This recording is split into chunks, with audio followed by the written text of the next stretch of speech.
European parliaments could be given a vote on a transitional Brexit deal, according to analysis by the German Bundestag, could complicate Theresa May's hopes of avoiding massive disruption when Britain leaves the EU. It has long been known that a complex final trade deal between Britain and the EU would need the assent of parliaments across the Union, but it had been assumed a transitional arrangement would form part of the initial divorce deal, requiring only majority agreement among the bloc's 27 governments acting in the European Council.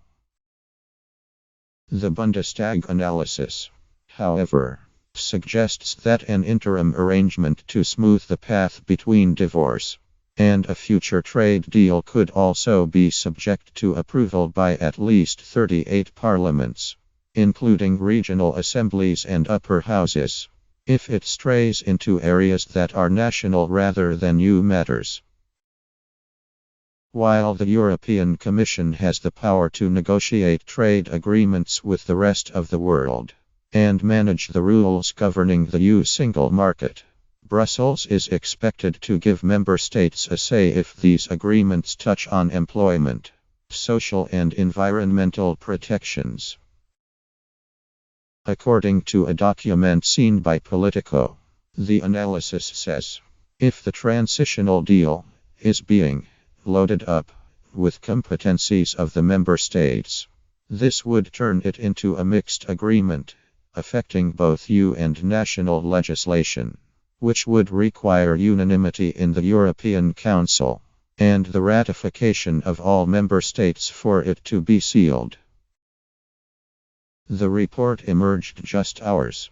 The Prime Minister sits down to a working dinner on Wednesday evening with the EU's chief negotiator, Michel Barnier, and the President of the European Commission, Jean-Claude Juncker, at No 10. The visit was arranged before the Prime Minister called a snap election last week. EU officials see it as a time to explain the Brexit process without getting into formal negotiations. Sabine Weyand, a trade expert who is Barnier's deputy, and Martin Selmayr, Juncker's influential chief of staff, will also be at the table. The dinner completes the trio of EU institutions have visited Downing Street since May filed Britain's Article 50 notice last month. The Prime Minister recently met Donald Tusk, the President of the European Council, and Antonio Tajani, who leads the European Parliament.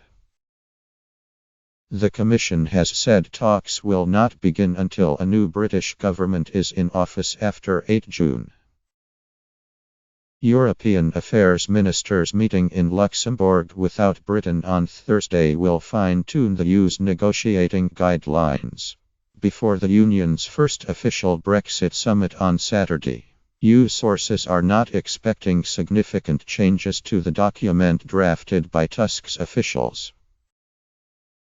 At a preparatory meeting last week, EU diplomats restated securing the rights of EU nationals in the UK would be their first priority, and called for effective, enforceable, non-discriminatory and comprehensive guarantees for the 3 million EU nationals in the UK. At another meeting on Monday, they said EU nationals should be entitled to apply permanent residency after 5 years in Britain minus a reminder to Westminster of existing EU law.